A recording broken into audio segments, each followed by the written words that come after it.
crapping it? Welcome to the Foreskin, a show dedicated to the happenings of the SJU and Misfits Fantasy Football League. My name is Kyle. I'm the head of football operations for the Potomac Pretenders, the voice of the SJU and Misfits Fantasy Football Radio Show, and the co-commissioner with Sir Alexander Odunchkin. Week 10 in the books, Week 11 on the horizon. Jacksonville, Indy tonight in a real barn burner. But you know what? In a 14-team league, there are some fantasy implications with that game. Jennings, Ballard, Andrew Luck, Reggie Wayne. Some players out there tonight that people are going to be watching. I will not be watching, and this show is going to be quick because Halo 4 came out a couple days ago, and I'm pretty much devoting my life to that for the next week or so. So let's hop into action. Week 10, Baton Rouge Border Collies. Second week in Baton Rouge. Oh, those fans in Louisiana wanted to win so bad. They took on the Tallahassee Trouser Snakes. This game was the closest of the week. A 1-point victory for the Tallahassee Trouser Snakes, 85-84. Those poor fans in Louisiana just couldn't sneak it out. Funny enough, the game came down to Monday night in New Orleans. Michael Vick, Deshaun Jackson, Garrett Hartley all going for the Trouser Snakes. The Trouser Snakes needed 37 points for the tie, 38 for the win. They got that 38 points. 17 out of Vick, 17 out of D-Jax, and 4 out of Hartley. Just enough to sneak by the Border Collies. Interesting note from this game, at tight end, the Tallahassee Trouser Snakes started Jermichael Finley again with Vernon Davis on bye. Understandable. He put up 0 points. And the Baton Rouge Border Collies started Jared Cook, and he wishes he would have put up 0 points. He put up -2 with a fumble. That -2 points lost the Border Collies the game, obviously, losing by 1. A simple removal of Jared Cook from the roster would have won the Border Collies their first game in Louisiana. Tough break for Jason Johannes. Looks to bounce back this week against my Pretenders. Hollywood Hotties took on the Buffalo Armadillos in, not a real barn burner, 83-43. Tough week for the Buffalo Armadillos. The now 26-year-old Jacqueline Chesky traded for Darren Sproles for Demarius Thomas to the Flint Tropics, and he went down just moments after that trade occurred. Funny how things work. Antonio Brown goes down early in the game and scores 1 point, I believe, and Santana Moss gets a concussion. He scores 0 points this week. And Mike Tolbert is just straight up diseased. He scored 0 points this week for the Buffalo Armadillos. So 43 points is all Jack got out of his players this week. Hollywood Hotties on cruise control. No pun intended. He has Victor Cruz. Didn't do much this week, but Russell Wilson, nice start. With Tom Brady on bye, Russell Wilson at home against the Vikings performed. 20 points for the Hotties to secure the victory. Next up, my Potomac Pretenders got walloped by the Crapstone Prairie Dogs. The Pretenders lost Darren McFadden and Mikel LeSure, 3 touchdowns running. Not for my team, but it kept Matthew Stafford from throwing any touchdowns. Again, wouldn't have made a difference as my kicker was the highest score player on my team this week. Thank you, Matt Bryant. You've been a fantasy god for me this year, but wasn't going to help me this week. The Crapstone Prairie Dogs alone, the new 3-headed monster of AP, Marshawn Lynch, and Matt Forte put up 74 points. Tough to beat that when those 3 play like they're expected to. Sioux City Smugglers, real big score this week, 162 points. Did I break it, Rogers says, versus the Poughkeepsie Pandas, who put up a respectable 102, but just not enough. This was actually the shootout of the week. Doug Martin, fantasy god performance of 53 points. Brandon Marshall, 30 burger with 31, and the list goes on. Aaron Rodgers, 25. Everyone had a nice week for the Sioux City Smugglers.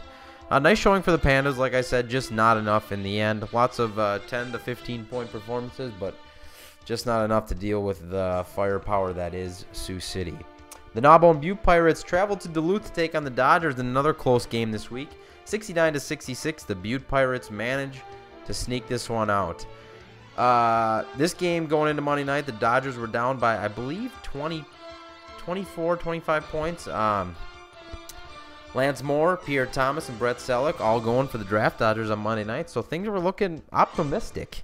They fell 3 points short. Interesting enough, Chris Ivory snaked a touchdown for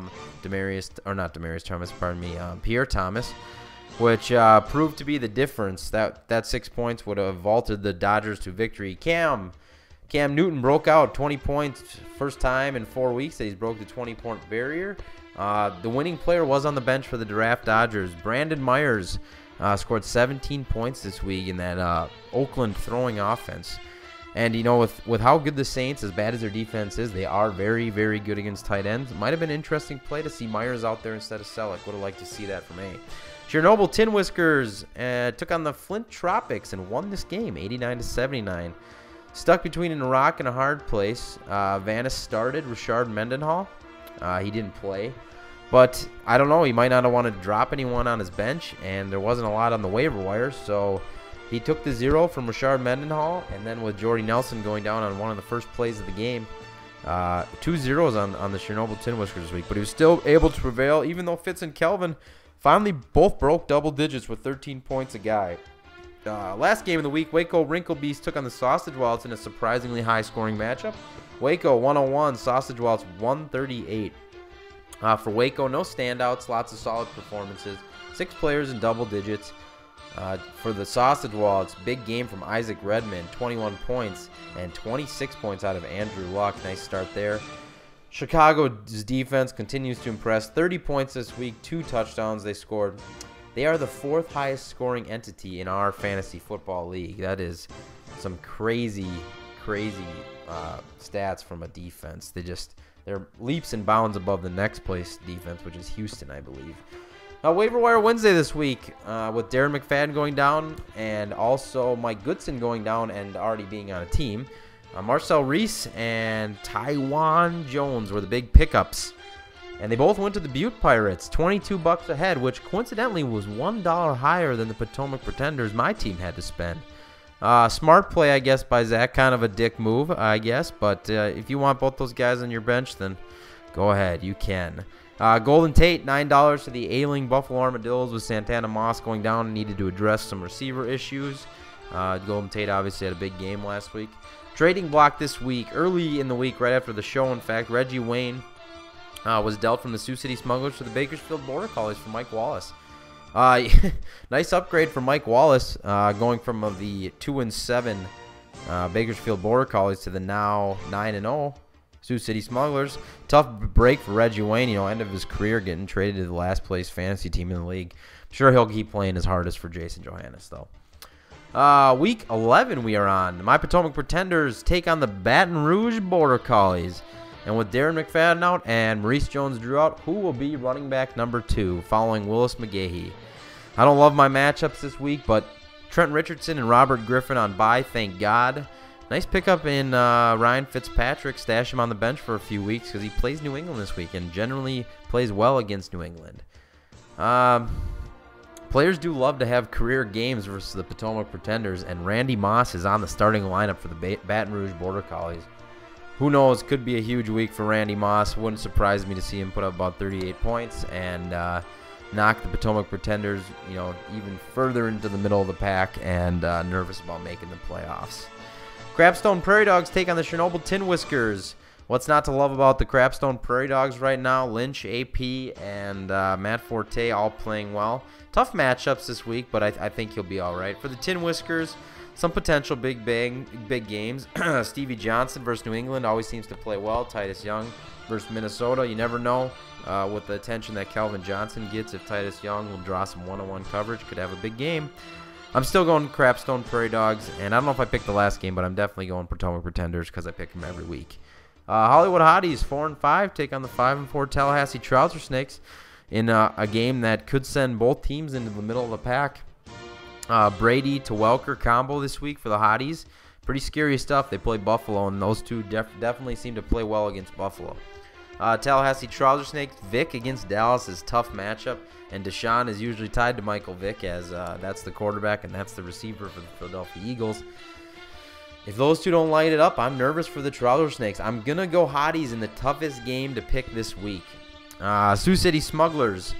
If there was ever a week to beat Roger, it's this week. Aaron Rodgers on bye. Foster at Chicago. Cutler and Marshall versus Houston. Tough defenses for the respective passing and running games. Doug Martin versus San Diego. San Diego, solid run defense. And Jamal Charles at Pittsburgh on Monday night. Another tough defense. God, if there was a week to beat Roger, this would be the week for somebody. Unfortunately, the Buffalo Armadillos are coming to Sioux City. And for Jacqueline Chesky, it's going to be tough with the way Eli's playing.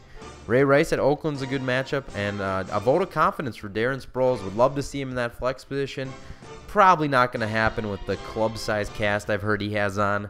But here's to hoping for Jack that he doesn't have to start Mike Tolbert again. Duluth Draft Dodgers. I'd like to see Brandon Myers inserted into the roster this week. Poughkeepsie Pandas, that's who the Dodgers play this week. Not a ton of great matchups, but he's fielded a pretty solid team.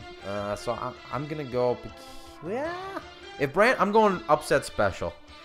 If Brandon Myers gets put in the roster for the Duluth Draft Dodgers, I am taking the Dodgers. Gnawbone Butte Pirates take on the Poland Sausage Wallets. Seattle defense could be the highest scoring player for the Gnawbone Butte Pirates this week.